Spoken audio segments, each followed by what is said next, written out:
नमस्कार दोस्तों, स्वागत है आपका समाचार क्यारी हिंदी न्यूज चैनल में। और आज हम चर्चा कर रहे हैं दिल्ली में नगर निगम को एक कर देने के परिणामों की। वैसे तो दिल्ली देश की राजधानी है, लेकिन वह एक राज्य भी है जहां विधानसभा भी है और 5 साल बाद दिल्ली वासी अपना नुमाइंदा भी चुनते हैं। लेकिन देश के राजनीतिक नक्शे पर दिल्ली इकलौता ऐसा प्रदेश है जिसे हम प्रधानमंत्री नरेंद्र मोदी के मुखारबिंद से निकले एक शब्द को लेकर ये कह सकते हैं कि हमारे देश का एकमात्र दिव्यांग प्रदेश है। यानी दिल्ली की सत्ता पर काबिज होने वाली किसी भी पार्टी की सरकार अपनी मर्जी से कुछ नहीं कर सकती और उसे केंद्र सरकार के रहमो कर्म पर ही निर्भर रहना होगा। वह इसलिए कि 1993 में जब दिल्ली को एक राज्य का दर्जा दिया गया था तो वह अधूरा था, क्योंकि उससे पुलिस, कानून व्यवस्था और भूमि का अधिकार छीनकर केंद्र ने अपने पास ही रख लिया था।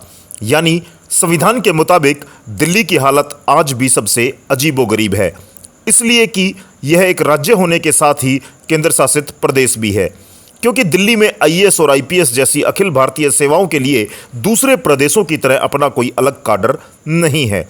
इन सेवाओं के लिए यहाँ से जिसका भी चयन होता है उसे केंद्र शासित यानी यूटी काडर ही अलॉट किया जाता है। केंद्र में बैठी तत्कालीन प्रधानमंत्री नरसिम्हा राव की सरकार जब संसद में दिल्ली को आधे अधूरे राज्य का दर्जा देने के लिए बिल को पास कर रही थी, तब उसका सबसे ज्यादा विरोध भाजपा ने ही किया था। लेकिन तब सरकार की तरफ से तर्क ये दिया गया था कि देश की राजधानी होने के नाते ऐसे संवेदनशील मसलों पर फैसला लेने का अधिकार दिल्ली में चुनी हुई सरकार को इसलिए नहीं दिया जा सकता क्योंकि इसके बेहद खतरनाक नतीजे देखने को मिल सकते हैं।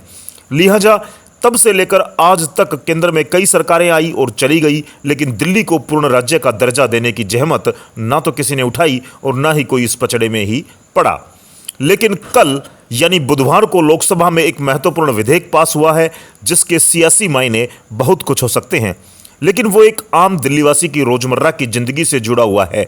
ये सिर्फ आपकी जानकारी में इजाफा करने के लिए है कि दिल्ली आज भी लंगड़ा राज्य क्यों है और केंद्र में आने वाली किसी भी पार्टी की सरकार इसे पूर्ण राज्य का दर्जा देने से आखिर डरती क्यों है।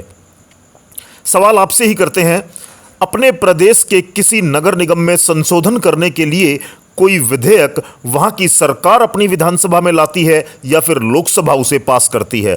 इसलिए कहते हैं कि दिल्ली वालों की दिल्ली न सिर्फ अनूठी अनोखी है बल्कि वो सियासत की भी नई नई इबारतें लिखती जाती है। दिल्ली से जुड़े राजनीति के ऐसे ही एक नए अध्याय की बुनियाद बुधवार को भारतीय संसद ने रख दी। जो उम्मीद थी वही हुआ और लोकसभा में दिल्ली नगर निगम संशोधन बिल पारित हो गया। इस बिल के जरिए दिल्ली में मौजूद 3 नगर निगमों को मिलाकर एक कर दिया जाएगा। संविधान के मुताबिक केंद्र सरकार को ऐसा विधेयक लाकर उसे संसद में पारित कराने का पूरा हक है। दिल्ली नगर निगम यानी एमसीडी में पिछले 15 साल से बीजेपी का राज है, यानी केंद्र में मोदी सरकार आने से 7 साल पहले से ही। इसलिए दिल्ली के सियासी गलियारों में एक बड़ा सवाल ये उठा है, क्या बीजेपी दिल्ली के बाद पंजाब में बड़ी ताकत बनकर उभरी? अरविंद केजरीवाल की आम आदमी पार्टी से घबरा गई है? क्या उसे यह डर था कि दिल्ली की 3 निगमों पर आपका कब्जा हो जाएगा और देश की राजधानी में बीजेपी की इस राज्य से एक गलत संदेश जाएगा? एक सवाल यह भी है कि 3 निगमों का एकीकरण करने से क्या बीजेपी अपना वर्चस्व कायम रख पाएगी? ये वो सवाल हैं जिनका जवाब निगम चुनाव होने पर दिल्ली की जनता ही देगी। दरअसल बीती 12 मार्च को नगर निगम चुनाव की तारीखों का ऐलान करने से एन पहले और उसे टाल देने पर दिल्ली की केजरीवाल सरकार और केंद्र के बीच जबरदस्त टकराव शुरू हो गया था। तब केजरीवाल ने कहा था कि पिछले 75 साल के इतिहास में पहली बार ऐसा हुआ होगा कि केंद्र सरकार ने किसी राज्य के चुनाव आयोग को चिट्ठी लिखकर चुनाव टालने के लिए कहा है।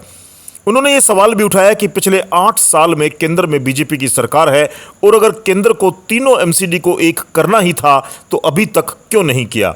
चुनाव की तारीख घोषित करने से 1 घंटे पहले अचानक याद आया कि अब 3 एमसीडी को एक करना है, इसलिए चुनाव टाल दिए जाएं। लोग कह रहे हैं कि 3 एमसीडी को एक करना तो एक बहाना है, असली मकसद तो चुनाव टालना है।